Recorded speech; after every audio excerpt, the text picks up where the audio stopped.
Good afternoon. It is March 18th, a Saturday. It's 11:11 p.m. and we are starting the latest in a series of Zoom trainings sponsored by Western Liberty Network. Very briefly, I'm going to put up just a moment. I'm going to put up our website.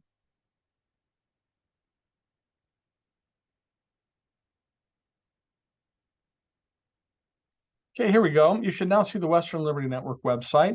When you go to westernlibertynetwork.org, this is what you will see. And what we have here is our things that are going on currently right now. Over 7,000 local nonpartisan races are up for election in Oregon and Washington. We talk about how people can be engaged as a candidate in either of those states. And we've got a way here to click on the Oregon flag and see all of the Oregon county offices that you can choose one. And from there, you can go ahead and check their election site to see what races are up and which races for which nobody filed. And you can go to any county you like. In Washington State, same thing. If you're watching this recording from Washington State, you can contact your county elections department and be able to find out what races are up for election. The sign-up period there is in May. Then we've got this great document from the Special District Association of Oregon, and it does a very good job of explaining what board members do in special districts, what their powers are, what the responsibilities of commissioners are, and this is a great PDF download. Anyone who's running for office, I recommend looking at that. Scrolling down the Western Liberty Network webpage, we've got discussion of whatever Zoom training is coming up. This story here describes the one we're doing right now. This changes as new sessions are posted. This discusses our recent training in February, our annual conference, and you go down and you see a variety of different resources, PowerPoint presentations on different subjects and whatnot. And if you want more training, you can go to the training tab. The training tab will enable you to develop your own custom curriculum. The first part up top here talks about our scope of training, the kinds of training we provide. Here, the companion training documents, find a topic that you like. If you're like today, the components of a campaign plan. We've got an updated sheet, but you can click on that. Building your campaign team, anything that you want to do. Care and feeding of good volunteers. You click on the one you are interested in, and you see our training sheet. These training sheets are designed to be provided with a live training session, but they stand up on their own. And if you go to the bottom, you can download a single PDF file that contains all of our training documents. So you don't have to, click 20 or 30 and download different documents. You can download them all at once. Scroll down a little more, and you see the recordings of our Saturday Zoom training sessions. And there are over 2 years of sessions that are here on a variety of topics. I provide many of the trainings, but we do have guest trainers as well. And the training today that is being recorded now will be posted here very shortly after the training is over. So that is how you can design your own curriculum with the videos and training documents that you have on this page. If you like what you see and you want to support Western Liberty Network, you can go to the Support WLN tab and you can make a tax-deductible financial contribution, a one-time donation, or a monthly automatic donation. And this helps us stay in the field and do the work that we do. Just under 1,100 people who have taken our training since 2013 have gotten elected to some sort of office. So anyway, with that, I'm going to stop sharing. Last comment I will make before we begin is that Western Liberty Network is a 501c3 organization. We do not support or oppose any candidates, even the ones we train, and that comments made during these training sessions or WLN events are the responsibility of the people who make the comments and may not necessarily reflect the views of Western Liberty Network. So with that, we will begin. And today's topic, we're going to be talking about the components of a campaign plan. I've already provided a copy of the file that creates this sheet. You can also get it off the training tab of the Western Liberty Network website. And we're going to go over this. This is going to talk about how to include the components of a campaign plan. And I encourage everyone who is running for office to have a campaign manager, and either they or their campaign manager ideally should write a written campaign plan for the campaign. If you are running in an if you're running in a contested race, you're going to want to ask volunteers to help you. You're going to want to ask people for contributions so you can project your message. And you're going to want to make sure that you use your time efficiently and that, volunteers use their time efficiently. Nothing is better than a written campaign plan. If you want to start a business and you go into a bank asking for a small business loan, the first thing they're going to ask you is, well, let's see your business plan. If you don't have a business plan, they're going to laugh you out of the building. If you tell them, I have a business plan, but it's all in my head, I know exactly what I'm going to do, and they're going to laugh you out of the building. And if you tell people that you have a way to win the election or to accomplish your political goals, you'll be taken a lot more seriously if you have a written campaign plan. It's not hard to do. It takes a little bit of time and it takes a little bit of thought. But what this will do is this will tell your potential financial donors that your race is worth investing in. You have a path to success. And instead of a $50 check, you might get a $500 check. And the same is true with volunteers. A written campaign plan tells them that you are taking the campaign seriously, so they should as well, and that you have found a way to achieve success. And you might get a volunteer that will donate 10 hours of time instead of 1 hour of time. It really makes a sense to have this. And just for yourself, to organize your thought, to organize your strategy, to put it all straight on paper, there is just nothing better than having a written campaign plan. If you're running an unopposed campaign, do it anyway. Pretend that you have opposition and go ahead and write a campaign plan. Why? I always encourage people to campaign, even if there's no opposition. It gives you experience because the day is going to come when you have a campaign or you work on a campaign where there is opposition. This will give you experience on how to run a campaign. It'll also give any volunteers you have experience running a campaign. Maybe you have some people that want to help you that have never worked on a campaign before. They have no idea what to do. And so if you let them work on your unopposed campaign, well, they will have some idea of what happens in a campaign when one is being run in the future when they volunteer to work on a contested campaign. So always run a campaign. It also tells your voters that you're not taking their vote for granted, even if you're unopposed. And that builds goodwill that can help you in the future as well. So do run a campaign, whether you're running with opposition or not, and do use a written campaign plan, whether you have opposition or not. So what should be in a campaign plan?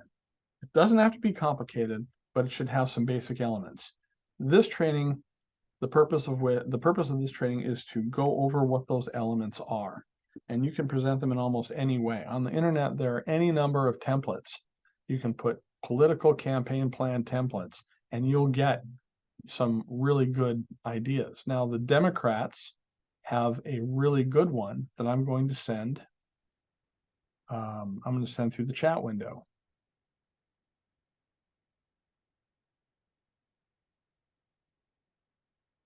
Okay, I've just sent this campaign plan template PDF. This is a good walkthrough that the Democratic Party has generated. There are good ones from the Republicans and other parties as well, but I thought this one was particularly good. So I'm offering that along with the training document. And I think I will send the training document one more time. This tells you the components that should be in a campaign plan. For those who are watching on the recording, I'll have both of these documents available for download on the training tab of the westernlibertynetwork.org website. Excuse me. Now, the first thing that you should have in a campaign plan is a list of what your campaign objectives are. There are multiple kinds of objectives. Obviously, the primary objective is to win the election and to get elected to the position that you're running for. That is the primary objective.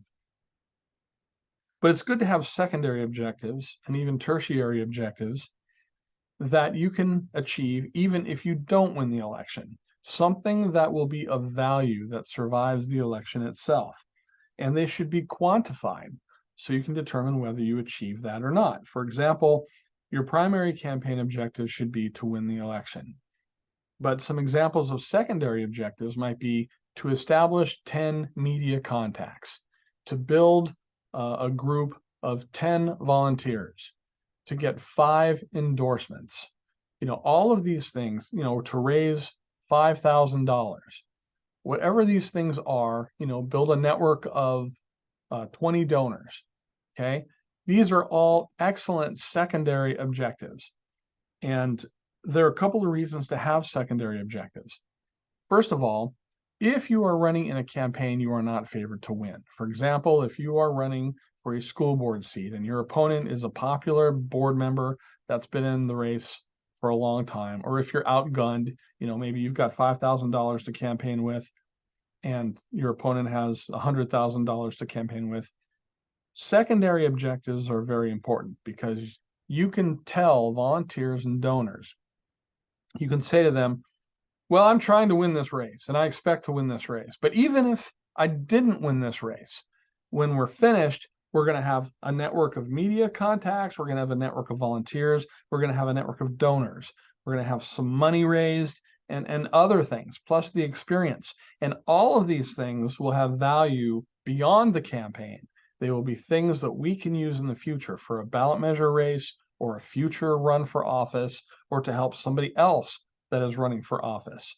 So there might be people there who believe in what you're doing ideologically, they like you as a candidate, and they would then be able to say, well, they have a written campaign plan, they're serious, and although their chances of winning the election are slim, they are building an organization that will be of value after the campaign. So yeah, I think I'll invest in that. And volunteers will do the same thing with respect to their time. So it's very important to have campaign objectives, and they're much easier to relate to people if they are written. So again, that's another reason why campaign plans should be written and why you should have campaign objectives. The second thing you should have is a district overview, an analysis of the district, and a campaign strategy that's derived from that.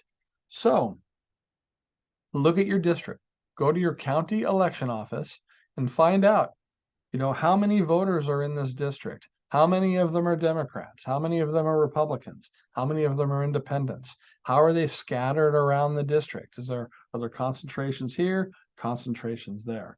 What is the average income of these people? That information and more can be obtained from from a variety of sources. But two really good sources are your county election office and the U.S. Census Bureau. The U.S. Census Bureau, on their website, they have a lot of demographic, education, income information that you can overlay on your district, and you can find out more about the people you're going to be campaigning toward.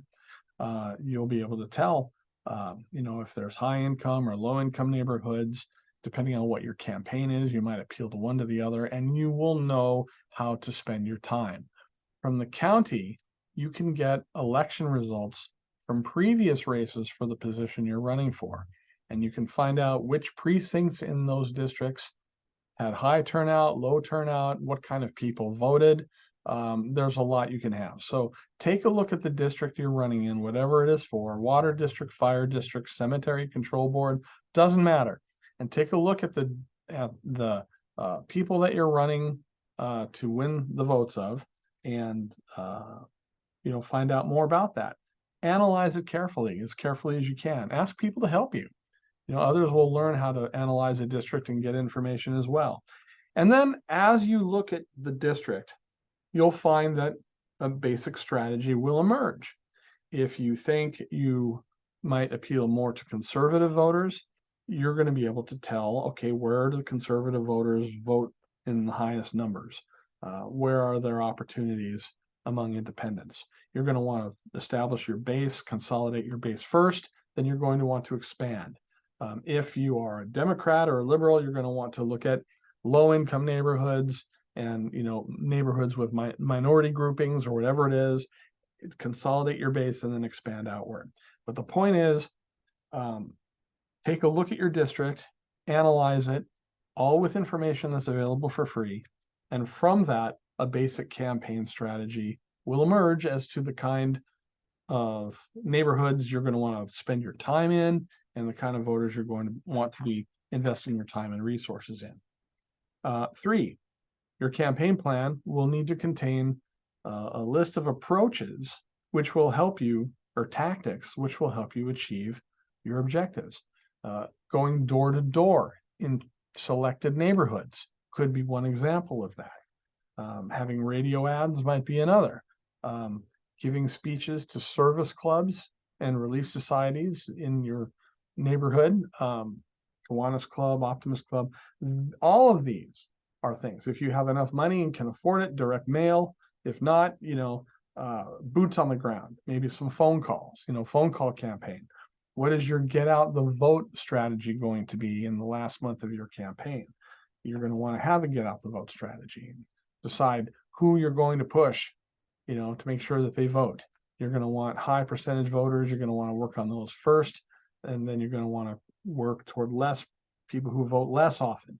And you'll be able to get that information from your county elections office. So come up with a list of tactics, and the tactics will change depending on where you live. If you are in a town that has a local radio station with a talk show, call it. That's going to be one of the things that you do. If you've got a local newspaper, letters to the editor might be a way to go. Blogging, social media, we have a lot of training on that, on how to use those sorts of things. Social media is a good tactic to look at. Email blasts are good tactics. These are all approaches that you can use to achieve your campaign objectives as articulated in your written campaign plan.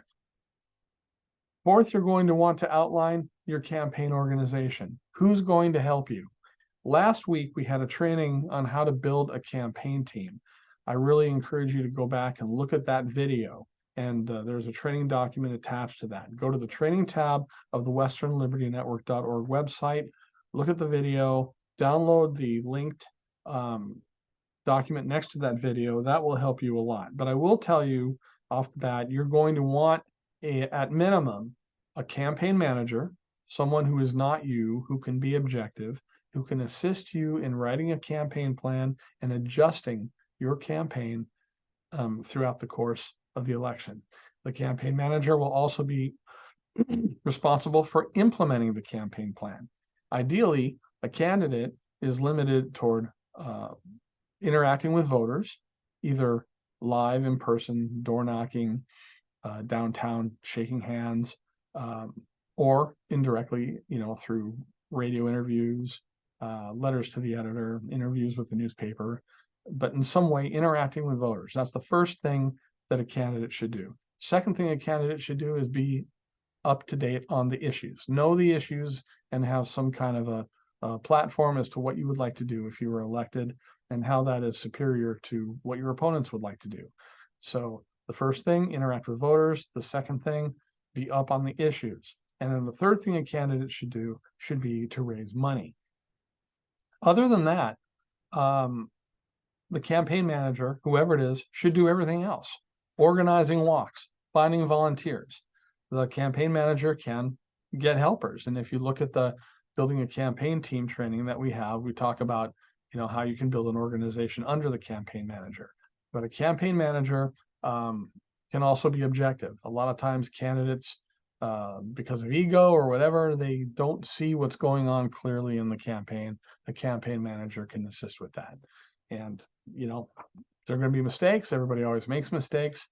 That's part of the deal. But this is about getting people elected to office, and it's also about getting people experience as well. One great example I always like to use is I've seen candidates give a speech at a local club or organization, and 4 or 5 people will come up to the candidate after the speech and they'll say, "Oh, you did a great job. Tell me more. How can I find out more about your campaign?" And then the candidate meets with the campaign manager afterwards and says, "I'm going to win this election. I just know I'm going to win." And the campaign manager says, "Well, how do you know? That's great. How do you know you're going to win?" And the candidate says, "Well, people came up to me after the speech, and they all said they were going to support me. So you want to stop the candidate. So, well, wait a minute. The people who will not support you, they didn't hang around. They left. None of them talked to you. So we better keep fighting. You do not have this thing won yet. You had a good event and you had good follow-up. People asked you questions, but that is not a sign that you're winning this election. This is an example of how candidates kind of get tunnel vision. They get skewed vision, and another function of a campaign manager is to be more objective and give the candidate reality checks when necessary.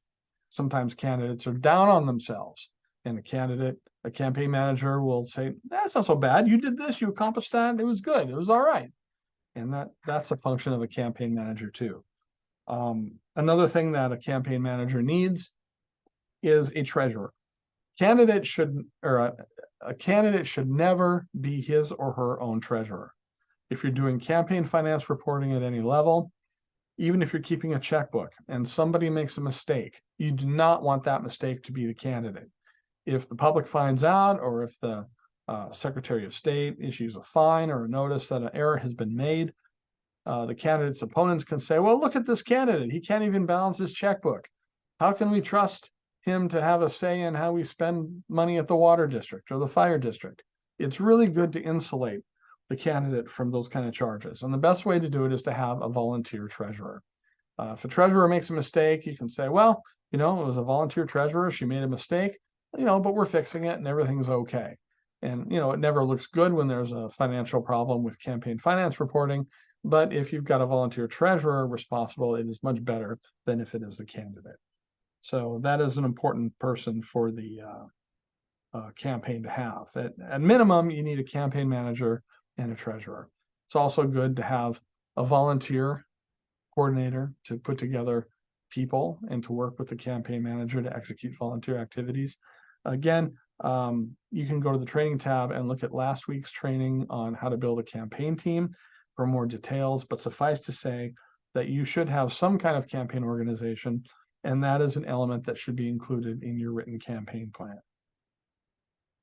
Fifth, implementation with a rough chronology, and all that's a fancy way to say campaign calendar. You should have a campaign calendar, a separate document from the campaign plan, but you should summarize it in the campaign plan.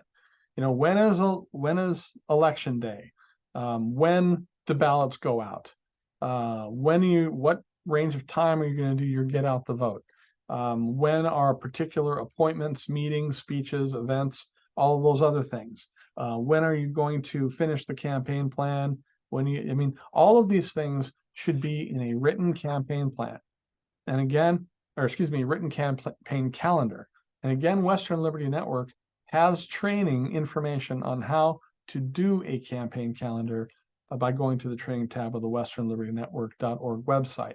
And you're not going to have your complete calendar in the campaign plan, but you will have some highlights, things that people know are important and need to be taken care of right away. Not in very granular detail, just general information about important dates and when things need to happen. This can also be really useful to create urgency. You can say to donors, look, ballots go out on such and such a date. We need to have enough money to project our message just before ballots go out and in the week and a half after ballots go out. That's the most important time, so give your money now. That's one of the reasons why campaign calendars are very important. It's also important to have a calendar because it provides urgency to organize teams. Your volunteer director, if you have one, your campaign manager, if you don't, can use this to create urgency among prospective volunteers to say, hey, we really got this coming up. We're going to need your help and we're going to need it in the next couple of weeks. And so that's all very helpful. And that's why you want to have, a rough outline of your campaign calendar as part of your campaign plan.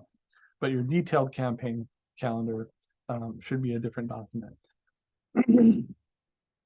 Then you should have a campaign budget.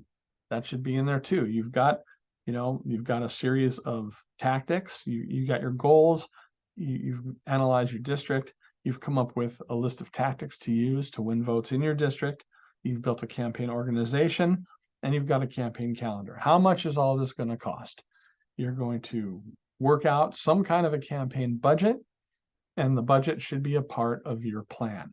so that people know what you're going to spend and how you're going to spend it on what sorts of things. I'm going to spend this much on door hangers. I'm going to spend this much on, whatever it is you want to use, lawn signs, or you're going to spend this much on that. Whatever it is you're going to do, have some kind of a budget as part of your campaign plan. And then finally, number 7, you should have a fundraising plan, sort of a sub plan as part of your campaign plan. How are you going to raise money to fund the budget that you have in your plan? You could do it by asking people you know. You could do it by asking family members. You could do it by donating money yourself if you're able to afford that. You might do it by having fundraising events. You could have a coffee or a dessert or something like that. We offer training on how to do those as well. But anyway, as part of your campaign plan, you will have a sub plan on how you're going to raise the money you need to fund the budget that you also have in your campaign plan. So campaign objectives, what do you want to achieve? You want to win the race, but what else do you want to do? District overview, look at your district carefully, look at the voting patterns, look at the income and the education, and then look at it with your platform and your ideology. Come up with a plan as to how you're going to maximize the turnout of voters likely to support you, and not minimize or not suppress, but work less on the voters that are likely to vote against you. Come up with tactics. How are you going to convince voters to vote for you? What kind of a campaign organization are you going to have?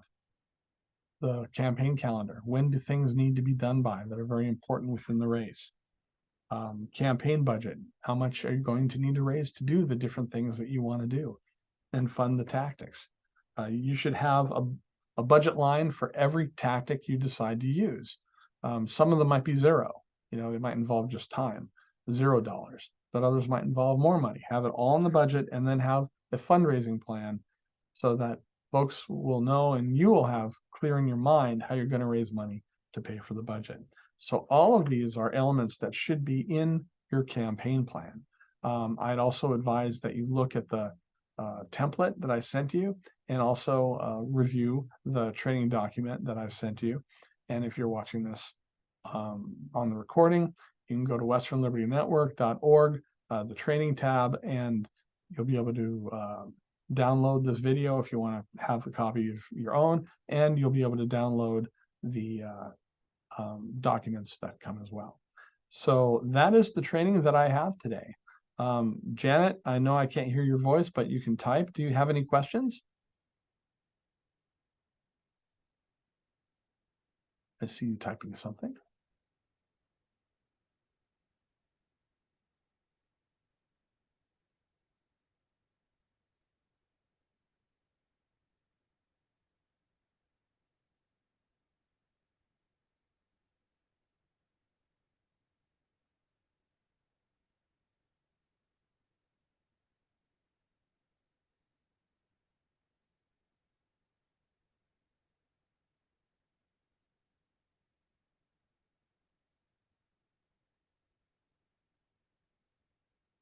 Janet, while you're typing, give me a thumbs up or a thumbs down or a thumbs sideways. Is this training useful to you?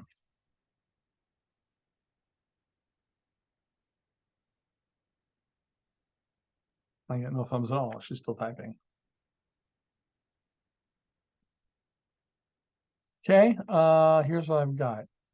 I received from you very good, useful information. Thank you. I'm working with 8 different school districts. Well, okay, well, you can pass along this information to all the candidates you're working with, as anybody can. None of the training documents that we have or the videos are copyrighted by Western Liberty Network. If you find any of them to be of use, you can copy and distribute them as you like. It's about getting the information out there. So is there anything else you'd like to discuss before we call it a day?